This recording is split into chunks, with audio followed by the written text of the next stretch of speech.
आपण छाटलेल्या झाडाची जिथे फांदी कट केलेली आहे तिथे आपण ऑलरेडी ब्लॅक जपान लावलेलं आहे. ब्लॅक जपान लावून झाल्यानंतर एक 5-10 मिनिटांनी तुम्ही त्याच्यावरती क्लोरोपायरीफॉसची फवारणी करून झाड पूर्ण धुवून घ्यायचं आहे, अगदी बुंद्यापर्यंत. जर तुमच्या बागेमध्ये तुम्हाला पूर्वीचा अनुभव असेल की इथे खोडकिडा आहे, तर त्यातलेच 2 लिटर 3 लिटर द्रावण तुम्ही बरोबर झाडाच्या बुंध्याला लागून जमिनीमध्ये होता. म्हणजे काय असेल अजून किंवा रिपेलेंट अजून तो चांगलं अजून काम करेल. ते झाल्यानंतर आपल्याला त्या झाडाला व्हाईट वॉश काढायचं आहे. व्हाईट वॉश साठी आता व्हाईट वॉश आणि बोर्डो मिश्रण मध्ये फरक काय, तर व्हाईट वॉश मध्ये आपण मोरचूत जे आहे ते कमी वापरतो. 1 किलो जर चुना असेल तर साधारणपणे 150 ते 200 ग्रॅमच आपण मोरचूत वापरतो. जर बोर्डो मिश्रण करायचं असेल तर एकाच एक प्रमाणात वापरतो. 1 किलो मोरचूत, 1 किलो चुना, आणि तो त्या याने स्प्रे करता आला पाहिजे, पण उठला पण पाहिजे. बोर्डो मिश्रण आपण मारतो त्यावेळी साधारणपणे 1% करा असेल तर 100 लिटर करतो. इथं तुम्ही 25 करा, 30 करा, जेणेकरून तो रंग जरा दाट येईल. 10 केला तर तो स्प्रे केला जाणार नाही, जाड होईल. पंपाने स्प्रे नाही केलं तर काढायला जास्त वेळ जाईल. त्याचा उद्देश मी तुम्हाला सांगितलेला आहे. तो मारल्यानंतर ते साधारण उठायला 2-4 तासाचा कालावधी जातो. तसे ते पहिल्या फवारणीचं आहे, गेल्या आठवड्यात सोमवारी केलेलं आहे झाड, ते मंगळवारी, 8-9 दिवस झाले त्याला.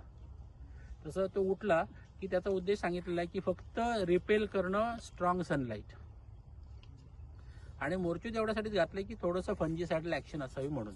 मग तुम्ही बोर्डो मिश्रण फवारलं तर काही हरकत नाही, फक्त तिथं कॉस्ट वाढते. एका झाडाचा प्रश्न आहे, ज्यावेळी 100 झाडं येतात त्यावेळी कॉस्ट वाढते. कारण मोरचूत हे जे कॉपर सल्फेट ते कुठेतरी 250-300 रुपये किलो आहे. चुना 15-20 रुपयाला मिळेल तुम्हाला. त्यामुळे जेवढं मोरचूत वाढेल तेवढी कॉस्ट वाढेल. त्यामुळे हे एक करायचं. हे झालं की तुमचं त्या दिवशीचं काम कंप्लीट झालं. ब्लॅक जपान लावलं, क्लोरोपायरीफॉस फवारणी केली, व्हाईट वॉश केलं, हे 3 गोष्टी केल्या की त्या दिवसाचं काम तुमचं झालं. अर्ली इन द मॉर्निंग केलं पाहिजे की इव्हिनिंग सेशनला केलं पाहिजे? ज्यावेळी तुम्हाला त्या दिवशी शक्य होईल त्यावेळी तुम्ही करून कुठल्याही कारण एक झाड असेल तर तुम्ही वेळ सिलेक्ट करू शकता. 25 झाडं केलं तर तुम्हाला वेळ कुठं सिलेक्ट करणार, तुम्ही एकाच वेळात त्या कम्प्लीट करून घ्या. हा, आणि त्या फांद्या ज्या जाड्या आहेत विशेषतः 2 इंच 3 इंचापासून पुढच्या, त्या फांद्या तुम्ही बागेच्या बाहेर काढा 1-2-3 दिवसामध्ये. जसं पण ते राहू नका, एकदा राहिली की राहतं तिथे. मग त्याच्यामध्ये चान्सेस वाढतात, येईलच असं सांगता येत नाही, पण चान्सेस वाढतात खोडकिड्याचे. त्यानंतर साधारणपणे म्हणजे तुम्ही त्यानंतर पाणी द्यायला सुरुवात करा. 8-10 दिवसांनी एकदा पाणी द्या. 100-150 लिटर जे काय असेल ते पाणी द्या, तुम्हाला जेवढं शक्य असेल. जमीन आच्छादित ठेवा, जेणेकरून दिलेल्या पाण्याचा उपयोग चांगला होईल आणि ते झाड लवकर फुटायला लागेल. ते फुटायला लागलं की कसं फुटतं मी तुम्हाला दाखवलंय तिथे. ते त्यात अशी फुटवे येतात. साधारणपणे पोपटी रंग त्याला आला की तुम्ही त्याला थिनिंगला जा. पहिल्यांदा हा कालावधी 45 ते 60 दिवसामध्ये कुठंतरी येईल तुमच्या त्या सिच्युएशन प्रमाणे. हां, त्यानंतर परत 15-22 दिवस 1 महिन्यानंतर परत थिनिंग करायला लागेल. मग खालचे डोळेच फुटतील. असं तुम्हाला मग परत 2-3 महिन्यांनी एकदा थिनिंग. सुरुवातीला थिनिंगची फ्रिक्वेन्सी महिना-1.5 महिन्याची असू शकेल. नंतरचे जे 2-3 थिनिंग आहेत त्या 2-3 महिन्यांनी जसं दाट होईल तसं थिनिंग करायचं. आणि मग तुम्हाला एक पूर्ण झाड चांगलं डेव्हलप झालेलं दिसू शकतं. आता समजा आता जानेवारी आहे, पण ऑक्टोबर-नोव्हेंबरमध्ये तुम्ही प्रून केलं तर पुढचं ऑक्टोबर-नोव्हेंबर जाईल. त्याच्या पुढच्या जून-जुलैला तुम्हाला झाड व्यवस्थित फुटलेलं चांगलं झालेलं दिसेल की जे उत्पादनक्षम आहे असं तुम्हाला वाटेल. आता इथं जरा तुम्हाला एक गोष्ट करायला लागेल. हे झाड व्यवस्थित झाल्यानंतर मीनवेल तुम्हाला जी काही खतं बितं जे तुम्ही रेग्युलरली देता झाडाला ती तुम्ही चालू ठेवा. नवीन पालवी आली त्याच्यावर येणाऱ्या किडींचा बंदोबस्त तुम्हाला करायला लागेल. पण 2-2.5 वर्षानंतर ज्यावेळी झाड उत्पादनक्षम तुम्हाला वाटेल त्यावेळी तुम्ही कल्टार वापरत नसाल तरी 1 सीझन वापरा, नाहीतर ते लवकर फ्रुटिंगमध्ये येत नाही. कारण ह्याला आपण नवीन केलेलं आहे, ते ज्युवेनाइल झालेलं असतं. त्यामुळे 1 सीझन तुम्ही त्याला पॅक्लोबिट्राझोल जे आपण सुचवलेलं आहे ते 1 सीझन तरी वापरा, म्हणजे फांद्या उत्पादनामध्ये यायला सुरुवात होते. आपण तिथे ती झाडं प्रून केली तर एक लाईन अशीच ठेवली होती की पॅक्लोबिट्राझोल नाही वापरलं तर काय होईल, तर त्याला उत्पादनाला यायला 5 वर्ष लागली. बाकीची झाडं 3ऱ्या वर्षापासून सुरू झाली आणि मग तुम्हाला नियमित उत्पादन ती देतील.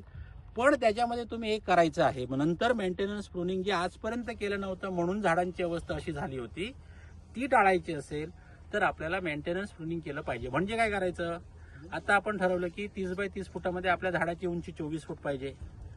ज्यावेळी काढणी होईल त्यावेळी त्या माणसांकडे 24 फुटाची काठी द्यायची आणि 24 फुटाच्या वरती जे शेंडे झाडाचे फुटाचे 1.5 फुटाचे असतील ते सरळ एका लेवलला आणायचे.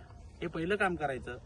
मध्ये समजा काही निर्जीव फांद्या असतील, सुकलेल्या फांद्या असतील किंवा सावली निर्माण करणाऱ्या फांद्यांच्या असतील, फांद्यांची गर्दी झाली असेल तर थिन आउट करायच्या.